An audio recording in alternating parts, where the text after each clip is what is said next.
বাবা দেখো, মা তোমার সাথে চিট করতেছে। তুমি যখন বাসা থেকে চলে যাও তখন এই আঙ্কেলটা সব সময় আমাদের বাসায় আসে। বাবা কি বলছো? আমি ঠিক শুনতে পাই নাই, আবার বলো। আই কি বলতেছিস এগুলো তুই? বাবা বাবা, মা তোমাকে চিট করতেছে।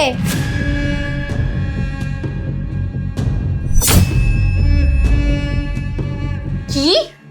হ্যাঁ, তোর এত বড় সাহস, তুই এই কথা বলতে আমি তোর বাবাকে চিট করতেছি?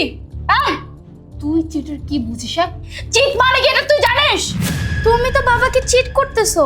তোর কত বড় সাহস! হ্যাঁ, তুই আবার এই কথা বলতেছিস? এই, তুই কি ভুলে গেছিস তোর সাথে এর আগে আমি কি করছিলাম? আমি কিন্তু বাবাকে সব সত্যি বলে দেব, যে বাবা চলে গেলে তুমি এই আঙ্কেলটাকে সবসময় বাসায় নিয়ে আসো। আচ্ছা, তার মানে তুই পিছনের মায়ের কথা সব ভুলে গেছিস? তাইলে এবার শোন, এবার তোকে আর মারবো না। হ্যাঁ, এবার তোকে এমন জঙ্গলে ছেড়ে আসবো না যেখানে বাঘ ভাল্লুক এসে না তোকে একদম অক্রে ধরবে, আর বাবার কাছে আর আসতে হবে না। না না, আমি এইসব কথা কিচ্ছু বলবো না বাবাকে। যাই হোক, চুপচাপ এখন এই রুম থেকে বেরো, বেরো বলছি।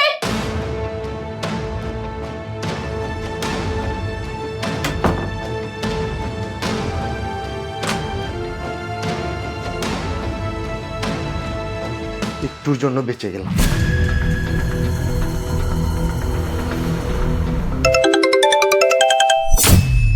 আলিফ, আলিফ কল দিছে।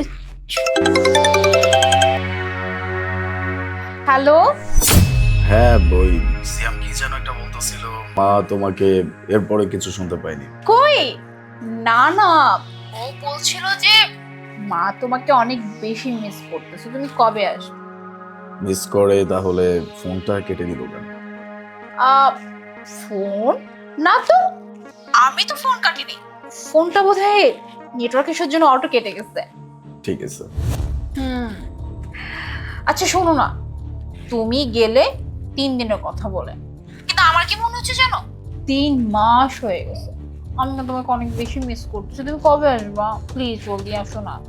ভেরি সুন, চিন্তা করো না। আর হ্যাঁ, আসার সময় তোমার জন্য একটা সারপ্রাইজ নিয়ে আসবো, মানে একটা সারপ্রাইজ আছে তোমার জন্য। কি সারপ্রাইজ? আমার জন্য সারপ্রাইজ? তাহলে তুমি তুমি এক্ষুনি চলে আসো। খুব তাড়া, তাই না? আচ্ছা ঠিক আছে, ঠিক আছে বাবা, তুমি কাজ শেষ করো, কাজ শেষ করে জলদি চলে আসো আমার সারপ্রাইজ নিয়ে, ওকে? আচ্ছা ঠিক আছে, আমি তাড়াতাড়ি চলে আসবো। আমি অপেক্ষা করবো তোমার জন্য। আচ্ছা শোনো না, আমি তো ফোনটা রাখি, সিএম কে আবার হোমওয়ার্ক করাতে হবে। বাই। Okay, by.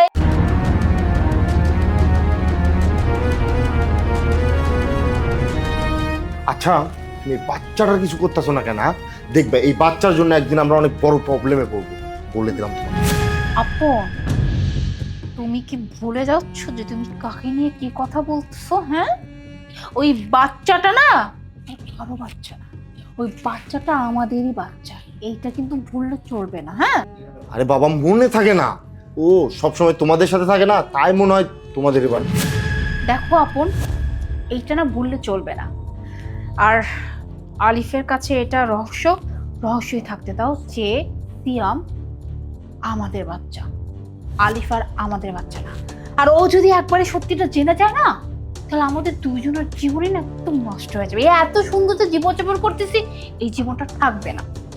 হ্যাঁ ঠিক আছে, এখন এইসব বলে মোটটা আর নষ্ট করো না, চলো শুয়ে পড়ি।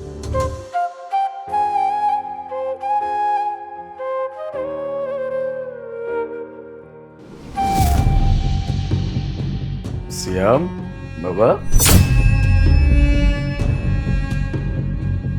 বাবা তুমি চলে এসেছো? আমি চলে আসছি। কি ব্যাপার, খালি এই সময় বাসায়? আমি তো সেটা বুঝতে পারতেছি না, ওর এখন আসার কথা ছিল না, ও কিভাবে আসলো? এই, ও বাইরে বাইরে ওয়েট করো, তুমি এক কাজ করো, তুমি লুকাও লুকাও, জলদি লুকাও, আমি গিয়ে দেখে যাও। কিন্তু বাবা, তোমার সাথে না আমার একটা কথা ছিল। কি ব্যাপার, তুমি হঠাৎ করে চলে আসলে, একটাবার বললে না, কিছু না? সারপ্রাইজ, সারপ্রাইজ দেওয়ার জন্য না বলে চলে আসছি। ও আচ্ছা, না বললে আমি তোমার জন্য ভালো মন্দ কিছু রান্না করে রাখতাম। ওই যে বললাম সারপ্রাইজ। যদি আমি তোমাকে বলেই দিতাম যে আমি আসতেছি তাহলে সারপ্রাইজ কিভাবে হতো? যাই হোক, তুমি এতদিন পর আসছে, যাও ফ্রেশ হয়ে নাও। বাবা আমার কথাটা তো শোনো। এই পাগল নাকি? হ্যাঁ, দেখতে পাচ্ছ না তোমার বাবা বাহির থেকে আসছে, জার্নি করে আসছে, কতটা টায়ার্ড, আর এখন সব কথা বলতে হবে? শোনো, তোমার বাবা আসছে, ফ্রেশ হোক, খাওয়া দাওয়া করো, তারপরে কথা বলবে, কেমন? আর শোনো না, যাও তুমি ফ্রেশ হতে যাও, যাও। হ্যাঁ, এইটা একদম ঠিক কথা বলছো। অনেক টায়ার্ড লাগতেছে, আমার আগে ফ্রেশ হইতে হবে, রেস্ট করতে হবে। আমি চাই আমি শাওয়ার নিয়ে আসি। আচ্ছা শোনো না, একটা কথা ছিল, ওই যে তুমি আমাকে বলছিলে না তুমি আমাকে একটা সারপ্রাইজ দিবে, কি সারপ্রাইজ দাও না? সারপ্রাইজ? সারপ্রাইজটা না হয় একটু পরেই দিই। না না প্লিজ, আমাকে এক্ষুনি দাও, আমি খুব এক্সাইটেড যে কি আমার জন্য সারপ্রাইজ নিয়ে আসছো। মোনা, সারপ্রাইজটা তুমি যত দেরিতে নিবা তোমার জন্য ততই ভালো। না, আমি এত কিছু শুনতে চাই না, তুমি আমাকে এখন দিবে, মানে এখন দিবে, দাও। Okay, 1 second.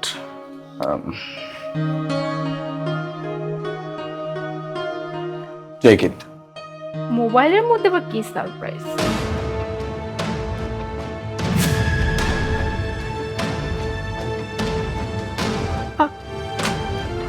আলিফ, এই সব কিছু?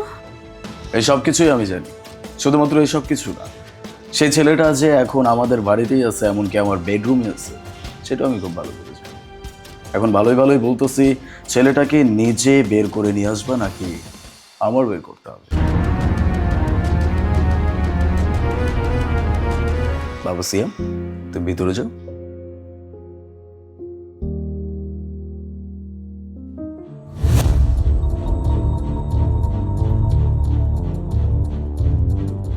শোনো না, আই এম সরি।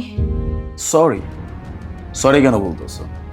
তোমাদের এইসব কীর্তিকলাপের জন্য নাকি আমাদের সন্তান, যেটা কিনা আমার না, যেটা তোমাদের, সেটার জন্য? কি বলতেছো আলিফ? কি বলতে বড় কথা বলতেছো? সিয়াম আমাদের সন্তান কেন হবে না? সিয়াম তো তোমার আর আমারই সন্তান, তাই না? আমাদের ছেলে। আচ্ছা, তুমি কি ভাবছো আমি শুধুমাত্র তোমাদের সম্পর্কে এরকম ফটোস কালেক্ট করছি? Nothing else. সব কিছুর প্রমাণ আমার কাছে আছে, আমি ডিএনএ টেস্ট পর্যন্ত করেছি।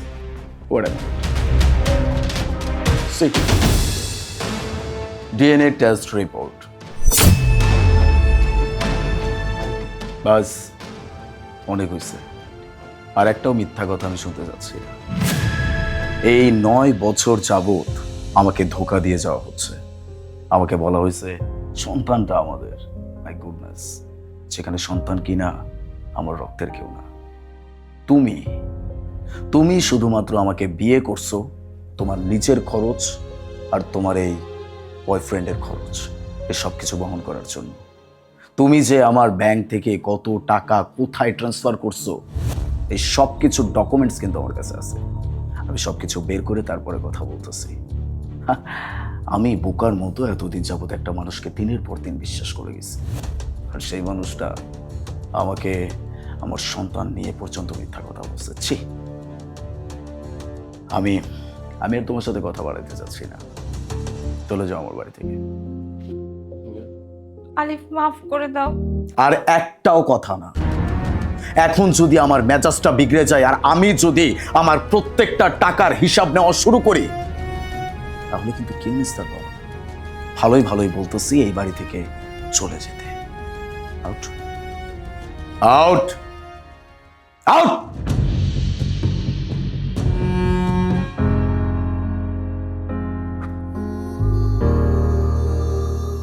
সিয়াম, আব্বু, সিট। বাবা, তোমার মাকে তো তোমার পছন্দ না, এই জন্য তোমার মাকে এই বাসা থেকে অনেক দূরে পাঠিয়ে দিছি, যেখান থেকে তোমার মার কখনো এই বাসায় আসতে পারবে না। কিন্তু বাবা, ওই আঙ্কেলটা? ওই আঙ্কেলটা ওনাকেও বের করে দিচ্ছি, তারা কেউ আর এই বাড়িতে আসতে পারবে না। আজকের পর থেকে আমাদের এই বাড়িতে শুধু আমি আর আমার ছেলে থাকবে। কিন্তু বাবা, তুমি যখন কাজে যাবা, তুমি যখন বাইরে যাবা, তখন আমি পুরো বাসায় একলা একলা থাকবো। বাবা বাইরে যাবেই না, আজকের পর থেকে বাবা সব সময় সিয়ামের সাথে থাকবে। আর যদি কখনো কাজের জন্য বের হতেও হয়, তোমাকে সাথে নিয়ে যাবো। কেমন? আই লাভ ইউ বাবা। Love you.